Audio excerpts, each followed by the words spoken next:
almost exclusively on parenting skills. Do we have any parents here in the room? Okay.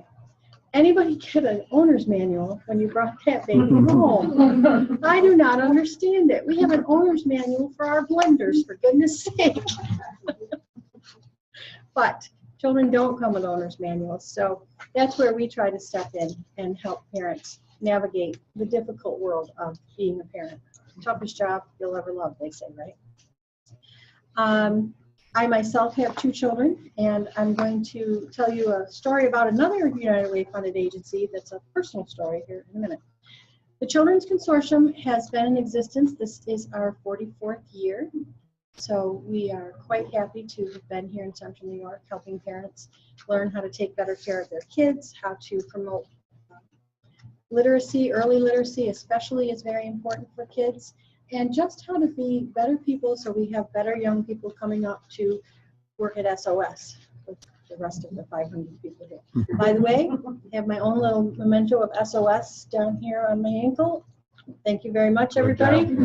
7 years, never had a problem with it, so you did a good job. The program that United Way funds for us is called Baby Beginnings, and it's a really special program because it happens in the hospital when moms first give birth. If anybody's ever had a baby at Crouse Hospital, between Monday and Friday you were there, you may have seen a Children's Consortium person come in and talk to you about how to take care of your baby. Probably I don't have to tell a group of people associated with doctors how tough it is to get insurance companies to pay to keep somebody in the hospital more than 5 minutes after they've had a baby. So it's really tough rush for nurses to do the work they used to do. When my mother tells me when I was born, she was in the hospital for 6 days. I said, why? Was there a problem? Oh, no. That's how long everybody was in. So nurses don't have the same kind of time that they used to have with people. So what we do is we send in a trained parent educator to talk to moms and dads about what to do when you take this baby home. How should they sleep? How should they eat? What kinds of safety things should you follow? I have to admit, I slept both of my babies on their bellies because my mother told me if my baby was on her back when she was sleeping, if she spit up, she would choke to death and die. Well, we know that's not true, and now all of the good research says put that baby to bed on his back. Do not put any of those beautiful little crib bumpers that we used to spend hundreds of dollars on, matching quilts and crib bumpers and all of that. Take all that stuff out because that gets kids in trouble. So we go in and we talk to parents about safe sleep, about what to do if you have a crying baby.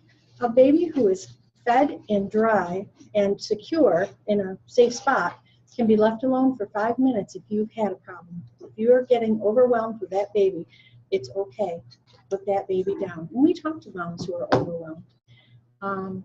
We have gone to seeing more moms who are high needs moms. Some days we walk in a room, you open the room and there's the new mom, and her mother's on one side of her and her grandmother's on the other side of her, and her mother-in-law's at the foot of the bed. And you say, wow, this mom has all kinds of support. We know she's going to be okay. And then some rooms you go in and there's mom, just all by herself. And more often, as Chris was just saying, a lot of those moms don't even speak English. So they're here in this country without their own mom, without their grandma, their sister, their aunt, whoever, and they're all alone. Who helps that mom? Who talks to her about her fears? Who talks to her about how science has changed and babies need to be put to bed on their back? And that's what we do. Sometimes our visits might last 5 minutes for that new mom who has all kinds of support, and sometimes our visits might last a half an hour. And those visits end with a, here's our card, here's our information, call us anytime you need us. We have one young lady that is a great success story, came here from Pakistan, came here to marry a gentleman, had a baby, did not end up marrying the gentleman. Apparently he said he didn't want to marry a woman who would get pregnant before she was married. All right. We said, wasn't he there then? Apparently he was. At any rate, she's all alone in this country, no family, and now she's got a brand new baby. We were very lucky in that she did speak some English, but she doesn't speak a lot of English.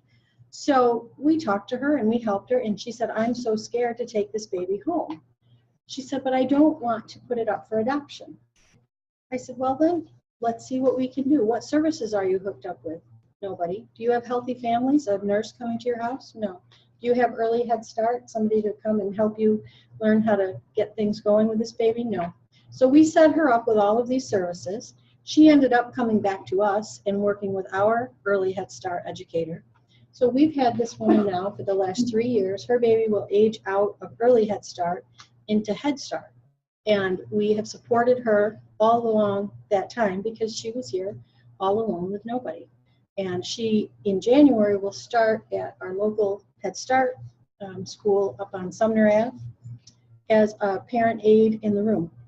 And she's got a job that she won't have to worry about when her daughter goes to school because she's going to school with her daughter.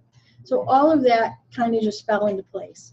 And that is supported by the dollars that you all give to United Way. United Way has made us one of their supported programs. They've supported Baby Beginnings the last 6 years, and we hope going forward they'll support Baby Beginnings, and they can't do that without your dollars. And a dollar here and there, a dollar paycheck or a dollar a week or whatever it is you give really adds up to a lot. I mean, if you just think, when I heard you say how many employees you have, if 500 employees gave $1 a week, oh my goodness. Now add that to everybody else's $1 a week and you're talking real money.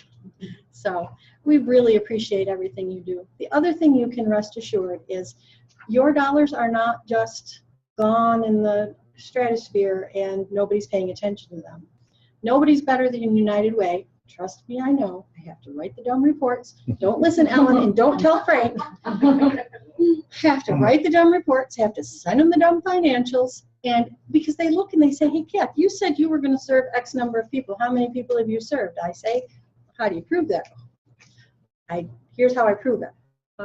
Kath, are you taking big vacations and making $1 million a year as the CEO over there? No. As a matter of fact, I can't take vacations because I'm the CEO. But I think that's a really good feeling because we know it's too hard. There are too many good places to give your money. And to know that it goes to places that are really going to pay attention. And the filter through the United Way is the place that does that.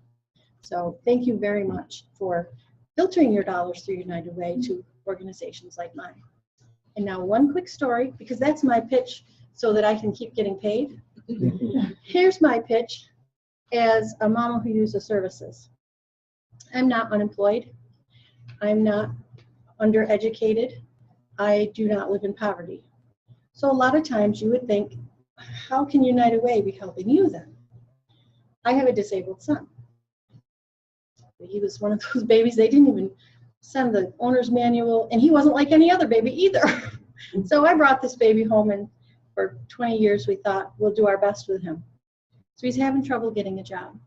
He's had lots of jobs. He had 8 jobs before he had the job. So we go to Arise, which is also a United Way funded agency. I don't know if you've heard of Arise. And here I've got this young man, and we've worked really hard to get him where he is. But he can't hold a job because people don't understand his disabilities. So we say to Arise, how can you help us? And so the guy starts talking, the man at Arise starts talking to my son, Tom, which is a way overprotective, much too pushy and overbearing mother. And those are the nice things about me. I wanted to turn to him and say, don't ask him what kind of job he wants. You're going to get him a job and he'll do whatever job you get him. Darn it. So I didn't, which was highly unusual for me. I sat there and the man said to Tom, Tom, what kind of job would you like? Tom says, well, I need to work outside. He had half a dozen jobs where he worked inside. That was a disaster. He says, I need to work outside. Well, what do you like to do outside? Well, I like to cut wood, which he did working with my dad all of his 20 years. So I'm thinking, oh, kid's not going to get a job cutting wood. Don't be stupid. So the guy says, well, you know, I know some people that might be able to use you. And I'm ready to strangle this idiot because I want him to take my boy to Wegmans and get him a job pushing carts. Not his dream job. 3 days later, this guy calls us. He says, Mrs. Harter, I think I got an interview for your son. I said, oh, great, where is it? Well, actually, I've got two. They're very near each other. One is Timber Tree Service, and one is Tree Landers. These are both tree takedown services, and they sell firewood. So I'm thinking, oh, I'm never going to hire him. Kid can't remember if it's Friday or Tuesday. I said, okay, what do we got to do? Well, here's what you got to do. All right, he goes. Timber Tree Service didn't work out. Goes to Tree Landers. They hire him on the spot. State has a program where they will pay 4 weeks of Tom's employment in case it doesn't work out with Tree Landers. We never had that option before. And they'll provide a job coach to go with Tom to get him going. And Tree Landers gets 3 years of a fabulous tax break for hiring a disabled person. I'm happy to report my son has been at his dream job for 4 years, where they're paying the full shot for his payroll, his taxes, everything else. They're getting no more benefit to having him. They love him. He has to be to work at 7. He usually leaves the house at 5:45. He does have a driver's license, by the way. Leaves the house at 5:45, so he has plenty of time to stop and get a cup of coffee and go to work. And my boy goes to work and comes home every day as happy as a clam because of a rise. And if it had been left up to his mama, he'd have been pushing carts at Wegmans and hating every minute of it.